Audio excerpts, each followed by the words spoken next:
My name's Al Bertrand. I'm one of the assistant directors of Princeton University Press, and I'm delighted to welcome you all to our fourth annual Princeton in Europe lecture.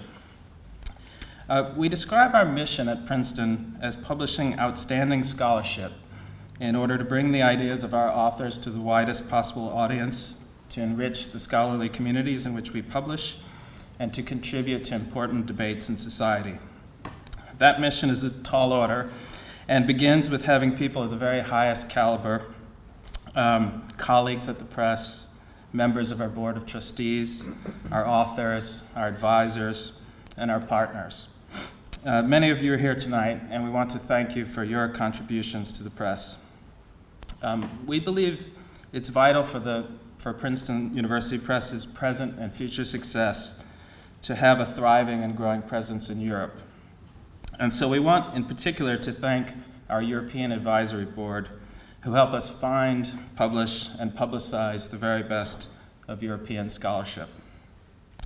Diarmaid MacCulloch, who is a member of our European Advisory Board, is an outstanding example of a scholar whose work has in profound ways changed conversations about our collective past and our understanding of the present. From his portraits of individuals, notably Thomas Cranmer, to his outstanding survey of the history of Christianity, to his remarkable work recently on silence in Christian history, and his important contributions as a broadcaster, Diarmaid asks his readers and viewers to reconsider what they think they know about the history of religion. Diarmaid is professor of the history of the church at Oxford University. He became a fellow of the British Academy in 2001, and in 2012 was awarded a knighthood for his services to scholarship. And just to end on a personal note, I first met Diarmaid in this building about 4 years ago, and he was the first person I asked, and I think the first person to agree to join our European Advisory Board. So it gives me particular pleasure to introduce Diarmaid tonight, as he asks us to reconsider the familiar, or what we might think of as the familiar story of the Middle Ages. So please join me in welcoming Diarmaid MacCulloch as he asks the question, what if Arianism had won?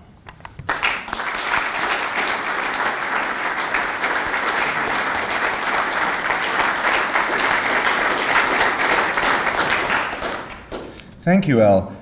I've spent most of my career trying to understand not the medieval period at all, but the 16th century. And when, at the beginning of the 2000s, I took on a task rivaling the conceit of Icarus, writing the history of all 16th century Europe, I gave it the title, House Divided. My publisher, I'm afraid not PUP, but another great publisher, realized that this might puzzle some potential punters and therefore lessen our sales. So he made me turn this into the subtitle for the wider title, Reformation Europe's House Divided. But the point remains. If you study the 16th century, you're inevitably present at something like the aftermath of a particularly disastrous car crash. All around are debris, half-demolished structures, people figuring out how to make sense of lives that have suddenly been transformed. It's taken me several decades to lift my eyes off that present emergency, to consider how things were before the great cataclysm, which was no less a cataclysm for being something which I feel happy to celebrate. So what do I find as an historian of the Reformation looking back to its past? The most noticeable and remarkable thing about Western Europe in what we call the Middle Ages is its cultural and religious unity. United by a common alignment with the Bishop of Rome, the Pope, and a common language for worship and scholarship, Latin. A monk in Anglo-Saxon England invented a word for this unity in Anglo-Saxon when he came to translate a Latin word in the 5th century history written by a Spanish priest, Orosius. He was perhaps working at the court of King Alfred, and he translated Orosius. There was not yet a place called England because it was the court of King Alfred in Wessex. But his fertile mind could encompass what he now called Christendom. It was, in fact, to be Christendom which gave rise to England, but that's another story. Now, Western Europeans who know anything about their history tend to take this united medieval phase of it for granted, in the way that when we're growing up, we take for granted the environment around us, the norm by which everything else is judged. But that obscures the fact that it's unique in human history for a region to be so dominated by a single form of monotheistic religion and its accompanying culture for a 1,000-year period. Only Saudi Arabia comes close to it, and for a far shorter period, and I challenge you to name another example. Islam has the concept of the Ummah, but this has nothing of the unity possessed by Western medieval Christendom. In other words, the dominance of the Church, which looked to the Bishop of Rome, was a freak in human history, albeit a freak with profound consequences for the present day.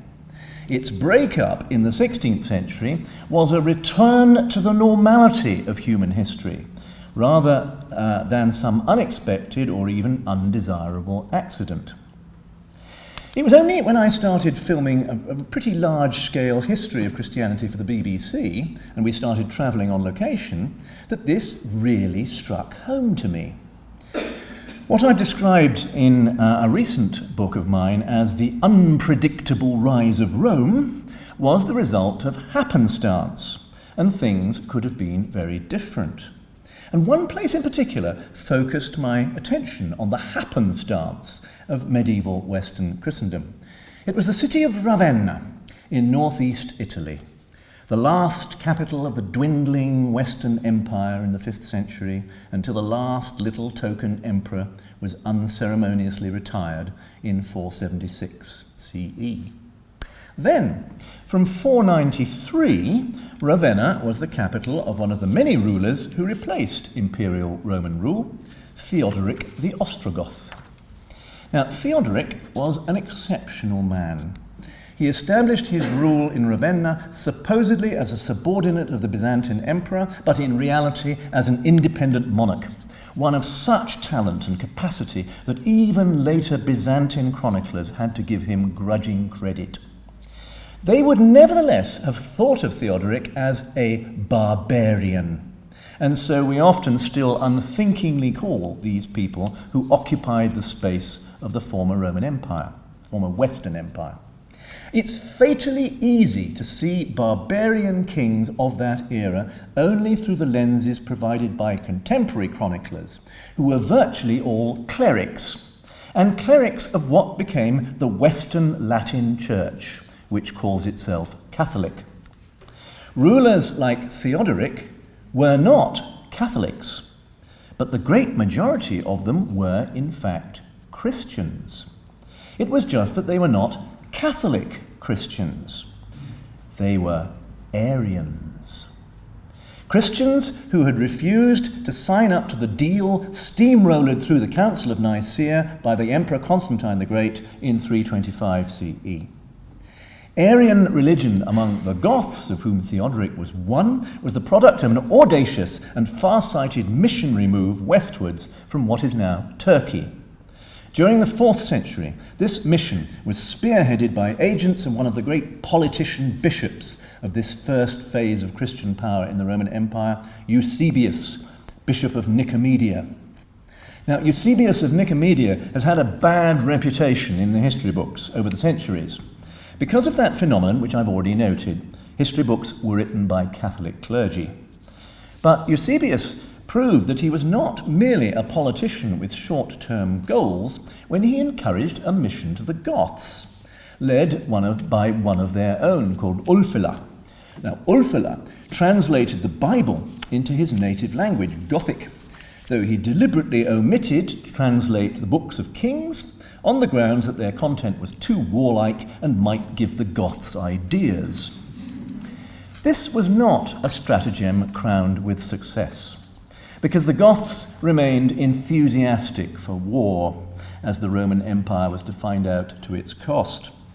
And they came to see their theological difference from the imperial church as an expression of their racial and cultural difference.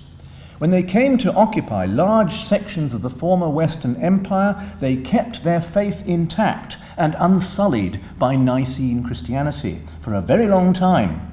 And so Theodoric entered the conquered imperial capital of Ravenna as an Arian Christian.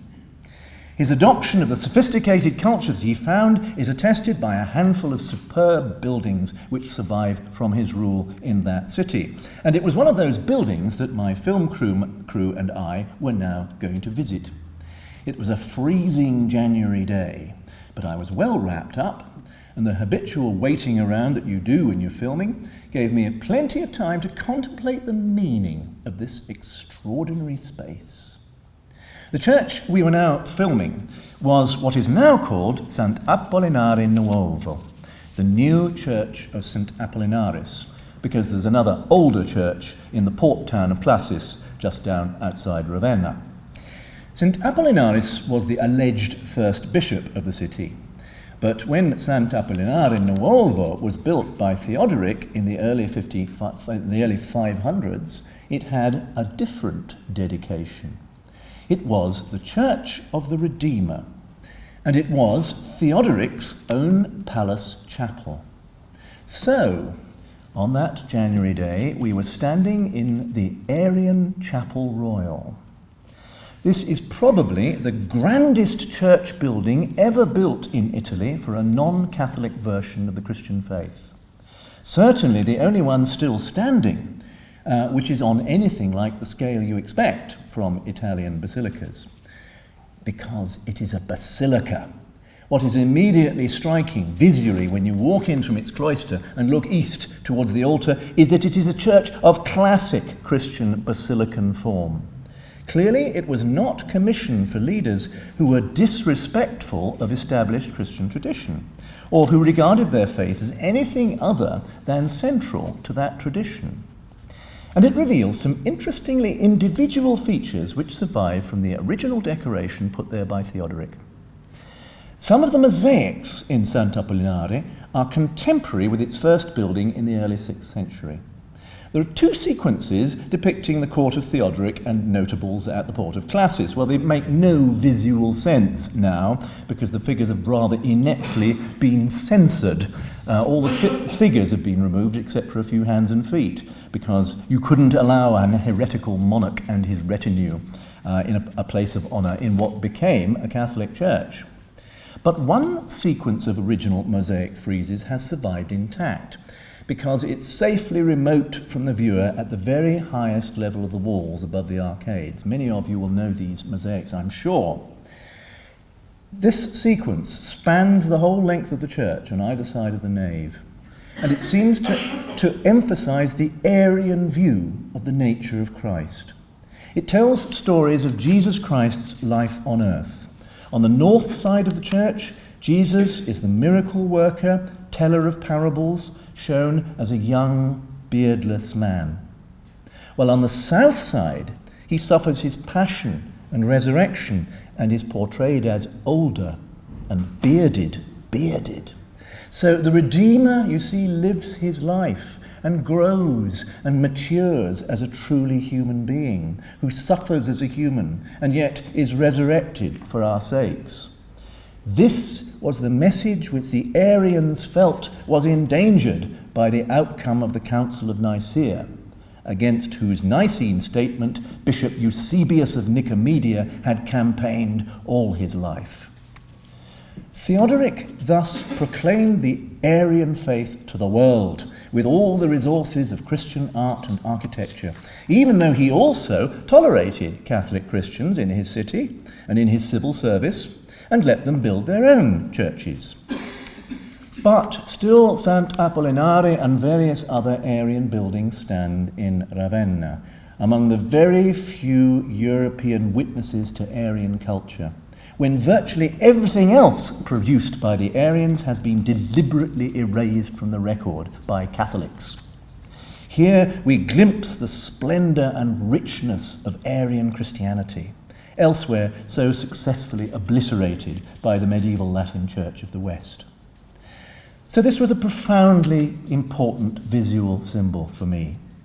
It suggested an alternative future for the Western world, which would not necessarily have looked to Rome, with all that that meant in terms of its link with the imperial past.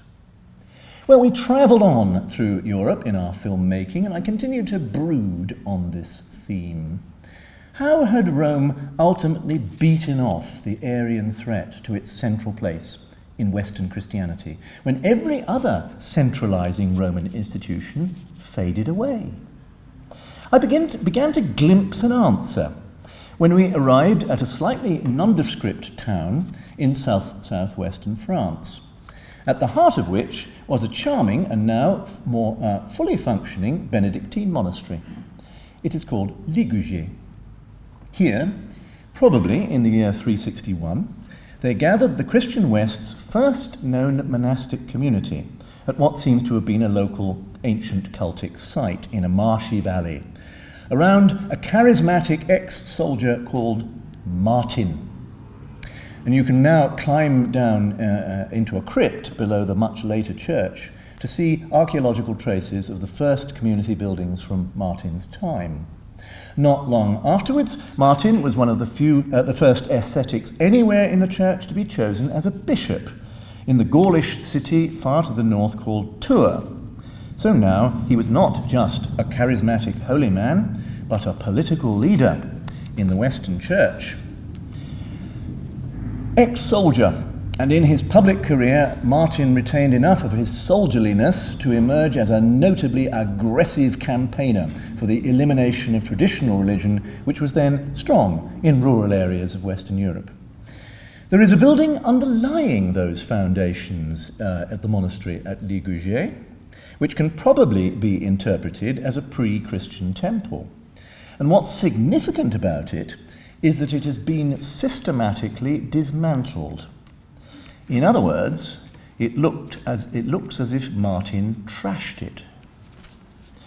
Martin's ministry was played out against formidable opposition in the late 4th century. Clearly a dramatic ministry, and it began the beginning of Western Christianity's move out of the cities, out of wealthy Roman villas, into the countryside, to seize on ordinary people, soak the Roman Empire in Christian practice in the West. The outlines of Martin's campaigns to do this are now luridly obscured by a biography created by his fervent admirer Sulpicius Severus. Sulpicius had not known Martin particularly well, but he built on his fond memories of their meetings to produce a picture of a man with sensational powers. Martin, for instance, had on one occasion undermined a tree sacred to the old gods, and then stood in the path of its fall, but forced it to fall elsewhere by making the sign of the cross. The audience loved it, and as a result, Sulpicius said with satisfaction, you may be sure salvation came to that region. Perhaps a less miraculous explanation for such triumphs in the face of conflict is that Martin evidently had the knack of fascinating young aristocrats from important Gallo-Roman families, which resulted him in drawing them into the religious life, becoming monks. Gathering powerful friends cannot have done Martin's campaigns any harm. Sulpicius proudly pointed out that many of these young men went on to take new public responsibilities as bishops. And that was the beginning of a very significant trend in the Catholic Church, which laid the foundations for medieval Western Christendom. Frequently, bishops of the Catholic Church were the only forms of Latin authority left, since the imperial civil service had collapsed. One suspects that capable and energetic men who would previously have entered imperial service, or indeed who had started out as officials in the civil service, now entered the church as the main career option available to them. Whereas in the surviving Eastern Empire, they had the choice. They could become bishops, or they could become imperial bureaucrats. Now, the Western Church has remained notable for the presence within its clerical ranks of a great many who are interested in clear rules and tidy filing systems. Western canon law was one of the West's intellectual achievements, long before its systematization in the 12th century. Western theology has been characterized by a tidy-mindedness which reflects the bureaucratic precision of the Latin language, not always to the benefit of its spirituality. So you see, Martin had a lasting effect at all levels of Western society. Now, many of those who'd known Bishop Martin rather better than Sulpicius were infuriated by his exuberant stories, but their opinions were drowned out in the course of time by the wild popularity of Sulpicius's biography. For the first time, Sulpicius gave the West a major wonder-working saint, equaling any of the great names of the Eastern Church. Moreover, Martin was a monk to equal any of the great monks in the East, another boost to the self-confidence of the Western Church. One of the stories told by Sulpicius gave Western Christianity one of its most frequently used technical terms. Martin was said to have torn his military cloak in half when he was a soldier in order to clothe a poor man who was later revealed to him in a dream as Christ himself. So this was a little cloak, a cloak cut in half, and a cloak is a capa, and a little cloak is a capella. And this relic of the little cloak became one of the most prized possessions of the rulers who succeeded Roman governors in Gaul. And they built a series of little churches wherever they went to house the capella. And thus the West gained its name for any private church of a monarch, and later for just any small church, a chapel. That's a mark of Martin's central place in Western Christianity. Now, the effect of Martin's reputation in the West is, to my mind, neglected in our understanding of why medieval Europe became what it was. Crucially, Martin's spiritual power was associated with those in the church who honoured the greatest shrine in the West, that of St. Peter in Rome. So Martin was the apostle of the Church of Rome and the champion against the Arians. A startling witness to that I found as I stood contemplating the other mosaics on that January chill afternoon in St. Apollinare Nuovo. Remember, it had started life as the Arian Chapel Royal. Well, in the 550s, the Byzantine emperor seized Ravenna back from the Ostrogoths to make it Roman once more, and once more a city of purely Nicene faith. The Catholic Archbishop of Ravenna celebrated the Byzantine emperor's confiscation of the Arian Chapel Royal and converted it to a place of Catholic worship. And the heart of this ceremony was his rededication of this church. But what saint would he choose? Not some Eastern Byzantine saintly champion against Arianism, even though that would have pleased the army commanders from Constantinople and their imperial master, and even though there were plenty of such saints to choose from. No, he turned to a saint equally geographically remote from Ravenna, but with a shrine far to the west and not the east. Martin of Tours, the Gaulish bishop and monk, now dead and a cult figure for more than a century. It was a significant little gesture to demonstrate that the Western Church was not now going to be digested into Eastern Christian practice, even after such a significant victory for Byzantine military power and Catholic Christianity as the occupation of Ravenna. The West now had its own holy champions, and in the nave wall mosaics of that church in Ravenna, Martin of Tours still proudly leads the procession of male saints towards the Saviour at the high altar, even though the church has been inconsiderately rededicated to the local hero, St. Apollinaris. So I was looking at the witness to a very significant moment of self-assertion in the Western Church. And that's not all. Bishop Martin's work excited many others who sought to preach their faith in the West, not just where Roman city life either remained in a decaying state, but also places where Roman city life had never existed at all. It can be no coincidence that in the 5th and 6th centuries, a number of individuals began taking missionary initiatives beyond Gaul and even beyond the boundaries of the former empire, usually without any obvious encouragement from the bishop in Rome. Pope Gregory I's personal launch of a mission to the English in 597 is quite untypical of how it happened. A common thread was that these missionaries had spent time in Gaul, and perhaps even in Rome, so they were Nicenes, not Arians now. Take some fairly local examples. North of the furthest imperial frontiers in the provinces of Britannia, an ascetic called Ninian, whose name I bear, established a mission around 400 in what's now southwest Scotland. Reputedly, he built a church in stone, and that was such a rare sight in the area that it was called the White House, Candida Casa. The site at Whithorn is still marked by rather stolid ruins of a medieval cathedral, and it's probably the first Christian outpost north of Hadrian's Wall. Ninian, or one of his early successors, dedicated this church in honour of Martin, the Gaulish bishop, who'd only very recently died. Many of you will know a little church in Canterbury, which was there when the monk Augustine arrived from Rome in 597 and is still there. Astonishing, exciting place. Either before Augustine got there or as a result of his arrival, guess what? Dedicated to Martin of Tours.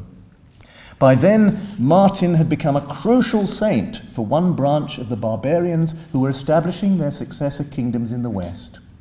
And it might be argued that his memory was decisive in winning this particular people, the people of Kent, to the Roman obedience away from Arianism and a particular people behind them.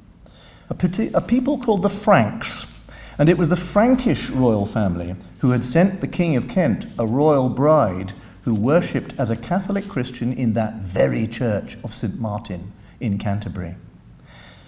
Clovis had become king of the Franks in 481, and he extended his family's power throughout the former provinces of Gaul. Henceforward, it was known as Francia, more or less the present area occupied by France. Now, like other Germanic leaders, Clovis dallied with Arian Christianity. And members of his family certainly chose Arianism, not Catholic Christianity. However, Clovis married a Catholic wife, and he developed a devotion to the saint of the Catholic Church who had first been a military man like himself, then a bishop, our friend Martin of Tours. The point was that the God of Martin won Clovis his victories, just as that same God had favoured Constantine the Great 2 centuries before. The fascination of Rome and its local saintly champion tilted Clovis's beliefs towards his wife's faith rather than the Arianism of his relatives. Now, much of what we know about King Clovis comes from Bishop Gregory, a great Gallo-Roman aristocrat.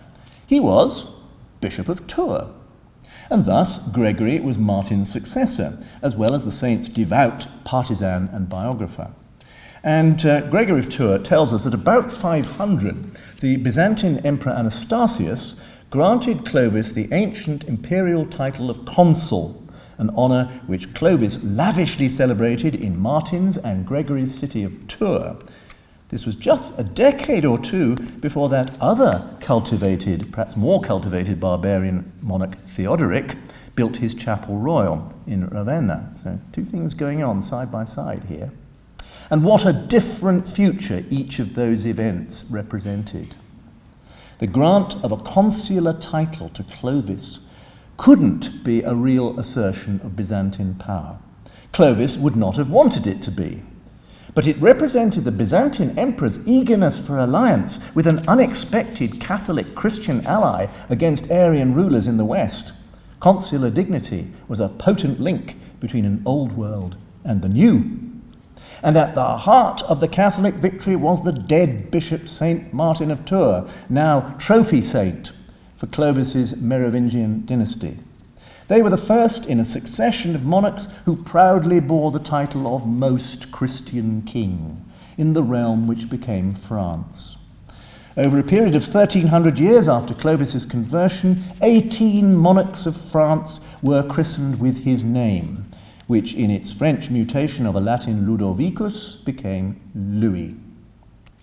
Now, the Latin Church could look to a powerful military patron in the West, who was neither an Eastern emperor of dubious orthodoxy or a heretical Arian like Theodoric. It was nearly a century before Arianism finally lost its chance of shaping the future of Europe. Around 589, the Visigothic kings of Spain withdrew their loyalty from their ancestral Arianism and embraced the Catholic faith which most of their Latin Christian subjects had defiantly retained. And notice how close that is, 589, to the unique act of Pope Gregory in launching a mission to the former Britannia under Augustine of Canterbury in the 590s. Pope Gregory would be very conscious that in that same decade, the Visigoths had tipped the balance against Arians, and his mission was addressed to the Frankish queen consort in Canterbury, Bertha. All this, then, came out of my wanderings with a film crew through Western Europe. My travels had alerted me, jigsaw puzzle-like, to the importance of the 590s in creating the medieval Europe which actually was. The way in which the history of Catholic Christianity has been told obscures what a near miss Arian Christianity proved in the West. No wonder the name of Clovis has remained so celebrated, and no wonder that half a century after that extraordinary consular ceremony in Tours in 561, the Bishop of Ravenna looked west to find a saint for the rededication of the Arian Chapel Royal. And there's a strange little tailpiece to the story of the monk Bishop of Tours, which brings him into the period I know best. More than a millennium later, in 1483, a little boy was born on St. Martin's Day in North Germany. So he was given the name of the much beloved saint. His surname was Luther. And he also left something of a mark on Western Christianity. In fact, the second Martin destroyed the Catholic unity which the first Martin had done so much to create. Let's now begin some counterfactuality. If in the early 500s the balance of preference among barbarian monarchs had been swayed by the Spanish Visigoths or Theodoric rather than Clovis of the Franks, European Christianity could have remained a decentralized Arianism, rather than looking to a bishop in Rome who came to have aspirations to a universal monarchy. Well, we know the outcome. The Pope's alliance with the Frankish monarchy blossomed into an even closer alliance with the successors to the Merovingian Franks, the dynasty including Charlemagne, who founded an institution which came to call itself the Holy Roman Empire. Those emperors helped to preserve the role of the popes in the 9th century against the temporal and spiritual authorities of Byzantium, at a time when the papacy emphatically did not show much signs that it was worth preserving. Despite that, 11th century popes came to chafe in their alliance with the Western emperors.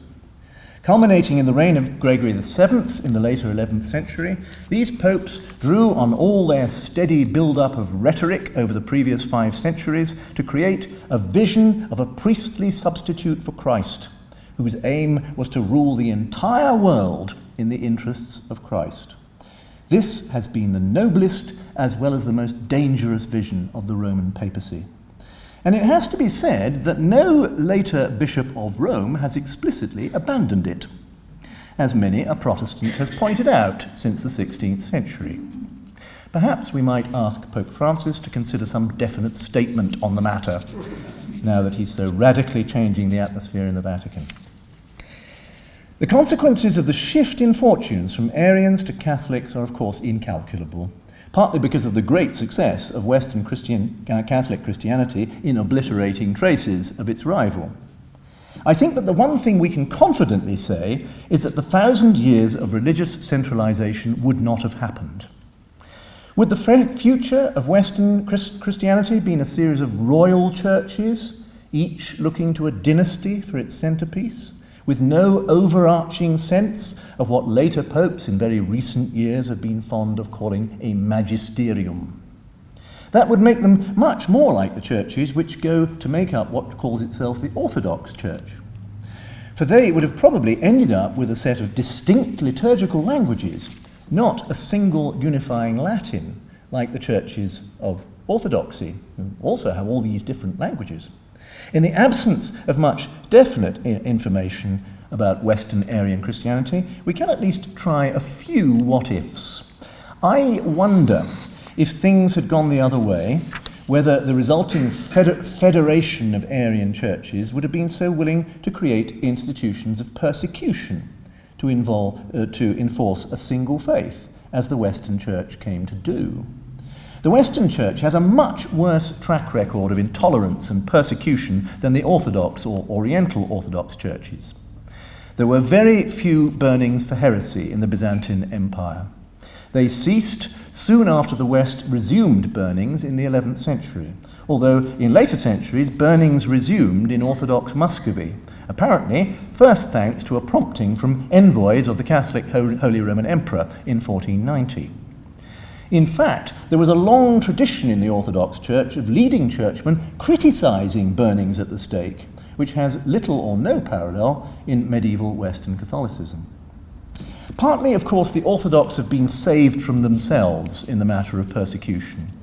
Once the Orthodox churches of the East and the Balkans were in the hands of the Ottoman Turks, persecuting Christian heretics was off their agenda, not a practical proposition.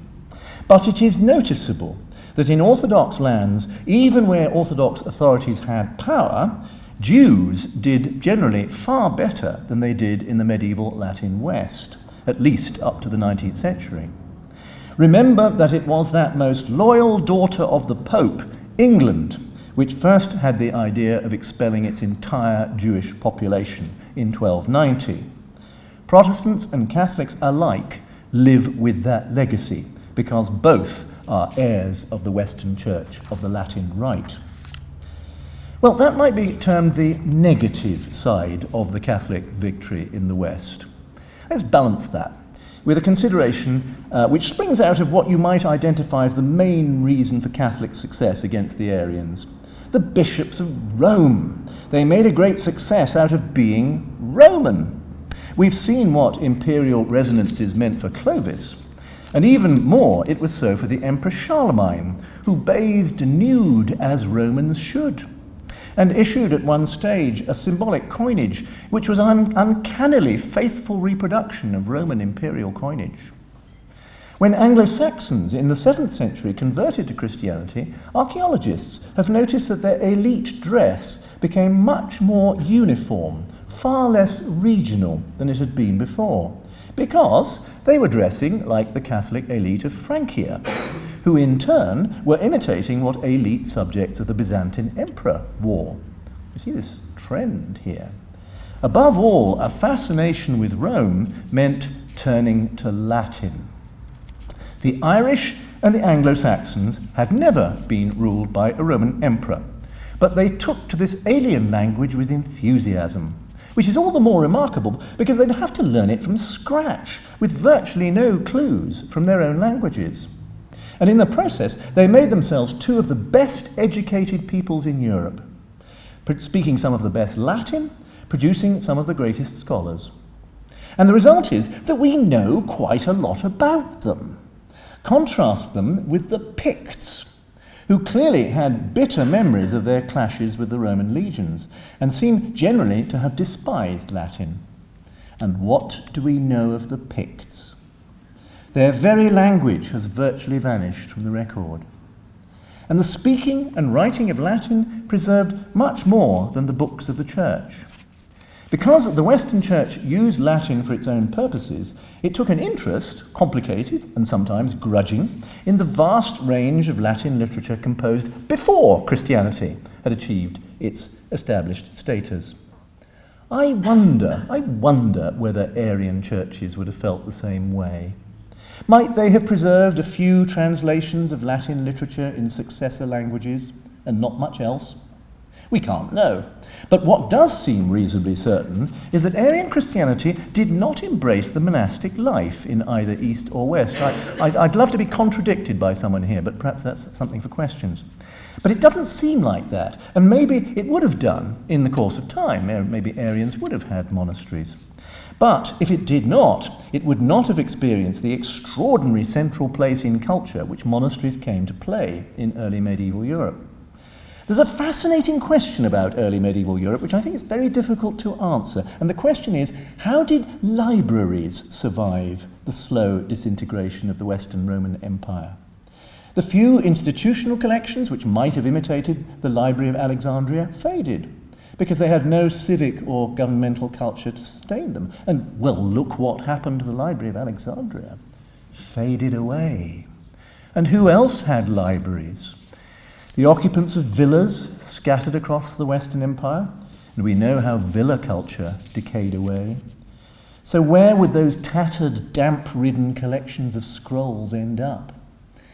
You'll probably know the terrible image at the end of Umberto Eco's great novel, The Name of the Rose, where the young hero returns in later life to the burned-out monastery which he'd fled in the hour of its destruction, and he climbs through the ruins of the library to find one rotting bookshop shelf intact. Lying on it are the manuscripts, now reduced to incoherent fragments, from which he can only construct one paragraph of beautiful but unconnected phrases. Our classical heritage was nearly like that. Also remember something about the plot of The Name of the Rose. It hangs on an unwarranted assumption of ours about the Middle Ages. We tend to think that it was obvious that monks should have libraries, as they do in The Name of the Rose. But that was not at all obvious in the 5th and 6th centuries. There's very little in early monastic rules about scholarship. Why should there be? An interest in literature could be considered a dangerous involvement with the world, as of course Eco knew. Remember his terrifying blind monk, Venerable Hjorge, who hides and eventually eats the manuscript of Aristotle on Comedy in order to prevent it polluting the world. In fact, one might attribute monastic interest in learning solely to the personal selfishness of a 4th century Westerner, the Latin Bible translator, former papal secretary and wannabe saint, Jerome. Jerome failed in his first bid for sainthood when he found that the fearsomely demanding life of monks in the Syrian desert was too much for him. So when he tried again as a monk in a much less demanding monastery in Bethlehem, he produced an interesting and important spin on the scholarly task, which he enjoyed so much. Traditionally, scholarship had been an occupation associated with elite wealth, and even in the case of this monk in Bethlehem, it was backed up with an expensive infrastructure of assistants and secretaries. But Jerome did a wonderful piece of image presentation on his scholarship. Study and writing, he insisted, were as demanding, difficult, and heroically self-denying as any physical extravagance of Syrian monks in the desert, or even the drudgery of manual labour and craft, which were the daily occupation of monks in Egypt. And people bought this idea. Now, if Jerome had not been so successful in his campaign for sainthood, and in persuading future writers that it was as much of a self-sacrifice for a scholar to sit reading a book as it was for St. Simeon to sit on top of a stone pillar in Syria, it might have been far more difficult for countless later monks in Western Europe to justify those hours they spent reading and enjoying ancient texts and copying them out for the benefit of posterity. Ultimately, the beneficiary was Western civilization, Protestant as well as Catholic. And then you add to Jerome the role of that usurper of Merovingian Christianity in Gaul, the self-proclaimed Emperor Charlemagne. Charlemagne mightily encouraged monastic life, and one of the reasons he did so was to multiply the number of books in the world. Thus, he brought to an end the long hemorrhage of written information from the classical world, which had resulted from texts dying as a single manuscript witness disintegrated. Charlemagne encouraged a massive program of copying manuscripts into books, his scribes developing from earlier Merovingian writing experiments a special script for fast writing and easy reading, Carolingian minuscule. Carolingian minuscule, we'll know it because it is basically the print you see in books. Virtually nothing of the classical literature or early Christian writing that survived in the West appears to have been lost since the age of Charlemagne. In virtually every case, the earliest known copy of a manuscript dates from that period. This was an information explosion and the basis of an attempt to remodel and instruct society on Christian lines.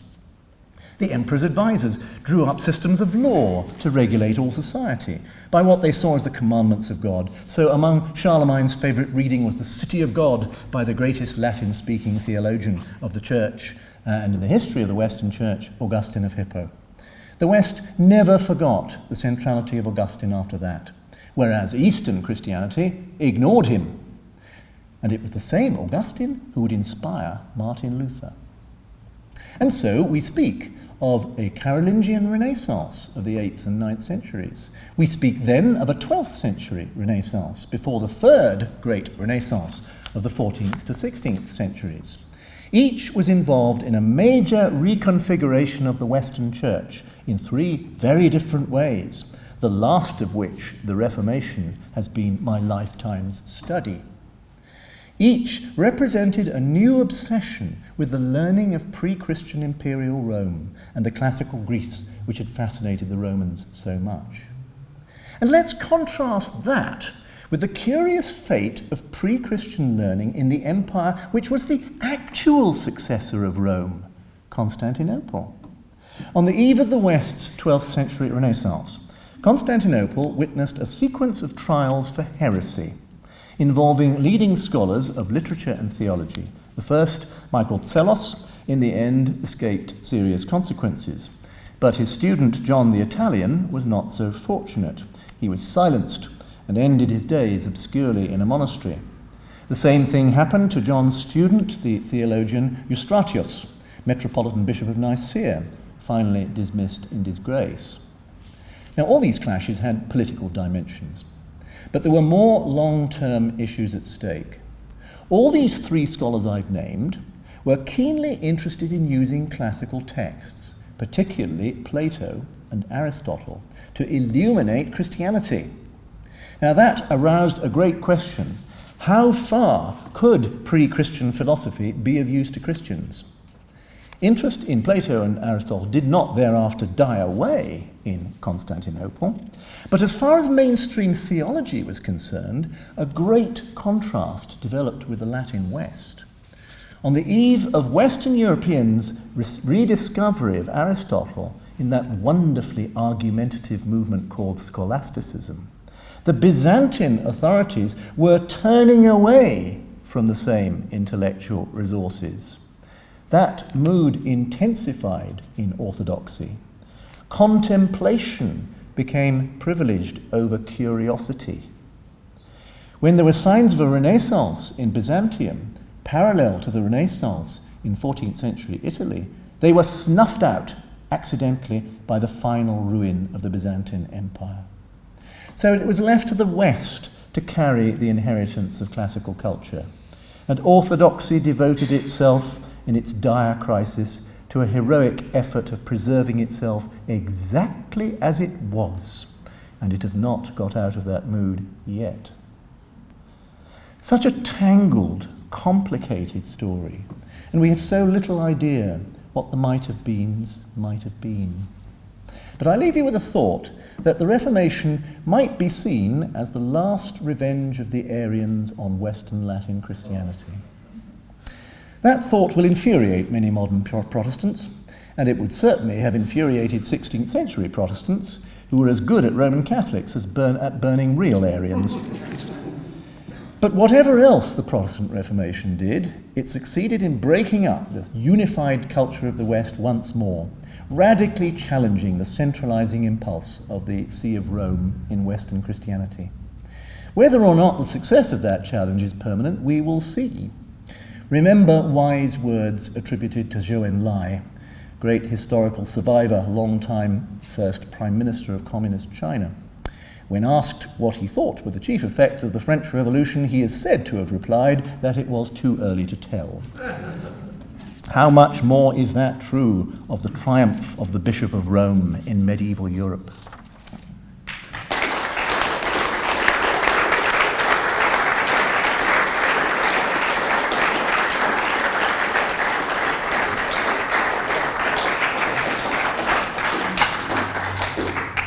Thank you, Diarmaid, for a wonderful, very thought-provoking talk. And I think we have time for a few questions, and we have a microphone here, so I'd just like to open it up for questions.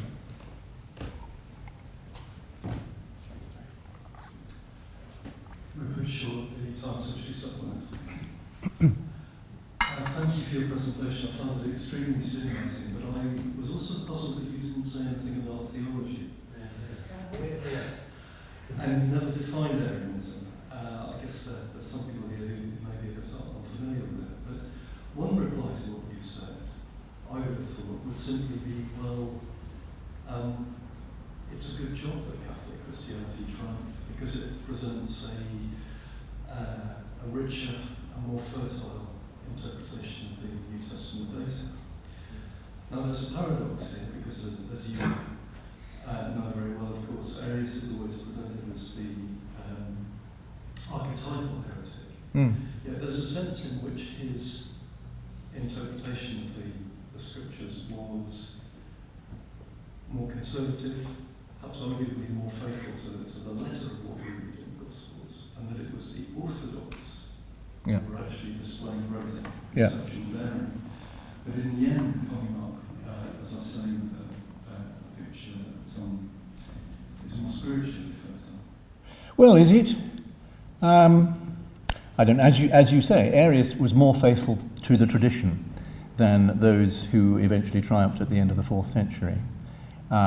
You'll be hard put to it to find a theologian who was not subordinationist, as later theologians put it. In other words, the Trinity before Nicaea is not a Trinity of equality on the whole. It cannot be because of the metaphors, Father versus Son, and Spirit, whatever that is. These are perceptions of what Christians feel to be a reality about God. I mean, Christianity is essentially a Trinitarian religion because it perceives God in 3 different dynamisms. But what the relationship between them is a rather different matter. And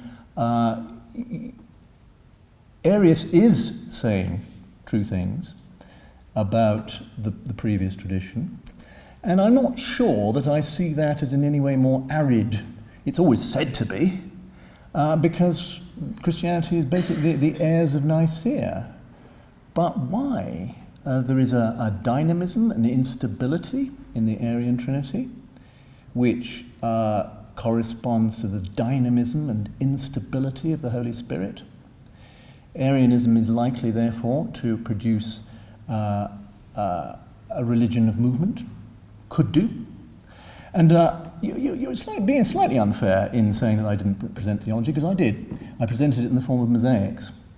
And the sense of growth, development in the life of Christ, which those mosaics and the procession at the top of the clear story in Santa Apollinare present. But so much of Arian theology is lost. If we had the devotional works of Arianism, what would they look like?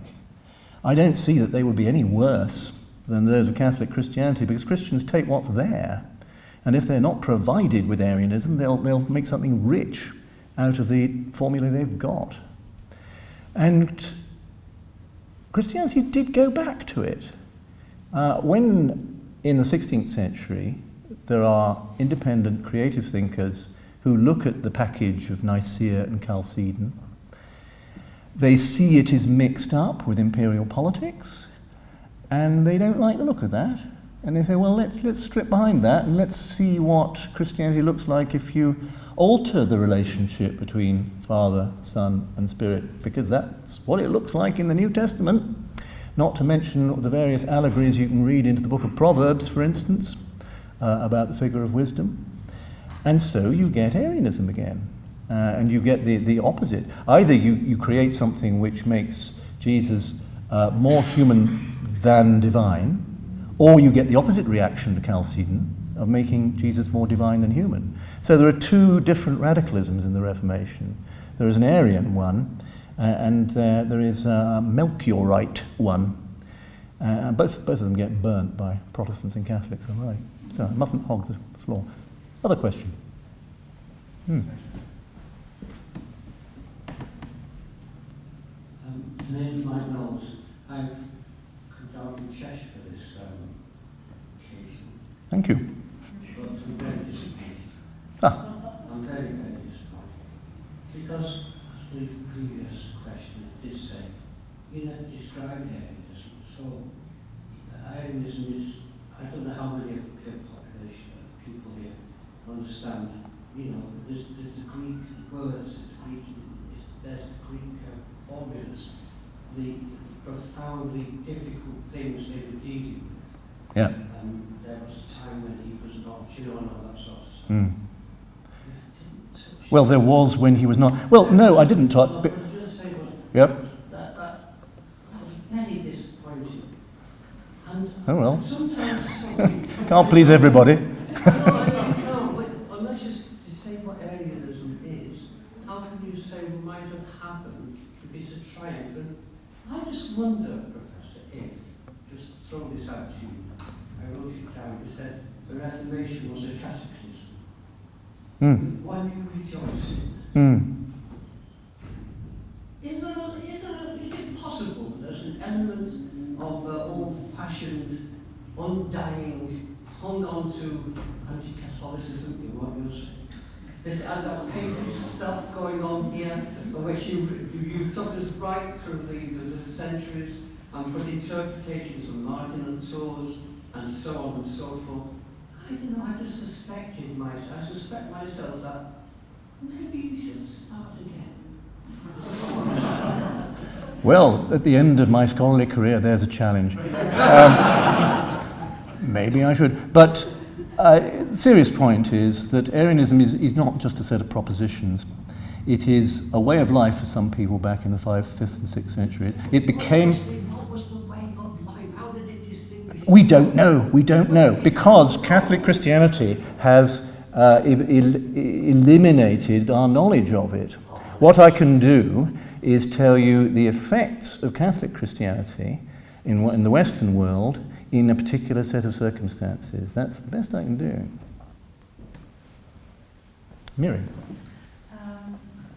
First, I'm sure, had it been a 3-hour lecture, you would have spoken, when you were developing your counterfactuals, that sort of Islam came and sort of wiped out the areas that had most sort of indigenous Arianism, as it were, survivors within them, be it the Vandals or the Visigoths, or whatever. I just want to suggest that there are probably sort of remnants of Arian thinking that, well, I'm sure you know of, but it's quite interesting as to see how throughout the Middle Ages, nonetheless, there is that notional Arian, like there is that notional Jew.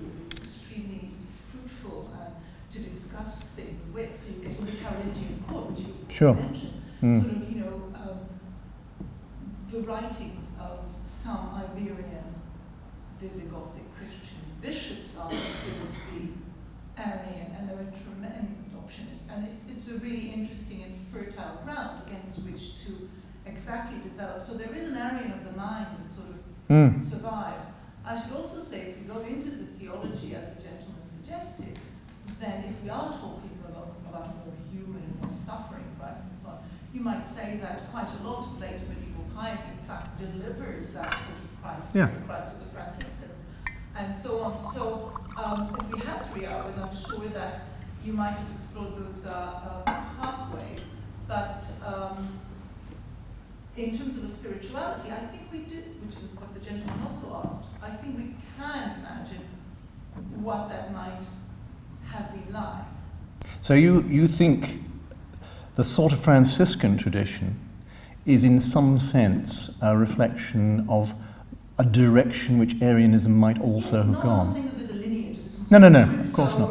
Arianism expressed through Francis, but rather to say that that potential of realizing and concentrating on, and indeed the cult of the Virgin Mary, I would say so, wouldn't I? But I do think that the cult of the Virgin Mary, the emphasis on lineage, on parentage, and on the sort of physicality, as it were, of the experience of what it is to be a very, very, very special man chosen by God. Well, yes, you'll know the old Catholic trope: he who is not a Marian is an Arian, which is trying to say that Catholic Christianity does put a real emphasis on the humanness of Christ as well as the divinity of Christ, and that Mary is the hinge of that. But it does seem to me that Arianism is one of those almost inevitable consequences of the instability of the Christian package. You can hardly create a religion in which you have a saviour who is both human and divine without arguing about the mix. And the other lecture I could have done on this occasion would be, what if the Diophysites won? In other words, the people who refused to accept, at least one of the two peoples who refused to accept the result of the Council of Chalcedon in 451. And there, the Diophysites nearly did win. They nearly were the future of the church. If the Mongols had not decided against Diophysite Christianity, that would have been the religion of Central Asia. And our future would have been enormously different. I think you're right, though, about, if I may just say, that about looking east, and it's sad because right now, with the geopolitics of the Near East and so on, a lot of these traditions are literally being killed and destroyed. But the realization of the continuation of these faiths, strangely, actually under the sort of quite tolerant umbrella of Islam. These debates continue amongst Christians because basically Muslims don't interfere so much because they don't care. And you get some of the realizations of what it might be actually happening in Syria and in Oh yes. Well, of course, Islam is the elephant in the drawing room here, isn't it? Because you could say Islam is answering some of the same worries which troubled early Christians about the divinity of Christ. And it's very easy to slander Arian bishops in Spain, looking back, and say, well, they're just proto-Muslims. And it's always very easy to do. I mean, Christianity is always in this eternal debate and dialogue with Islam on all sorts of things, images, for instance, but also the divinity of Christ. I think we're going to have to, I'm sure that we could talk for a great deal longer about these issues, but I think we're going to have to wrap up here. But I would just like to end by saying thanks to all of you for coming, and thanks to our colleagues at Princeton in the UK for organizing such a terrific event. And just to thank Professor MacCulloch again for a really terrific lecture, very thoughtful.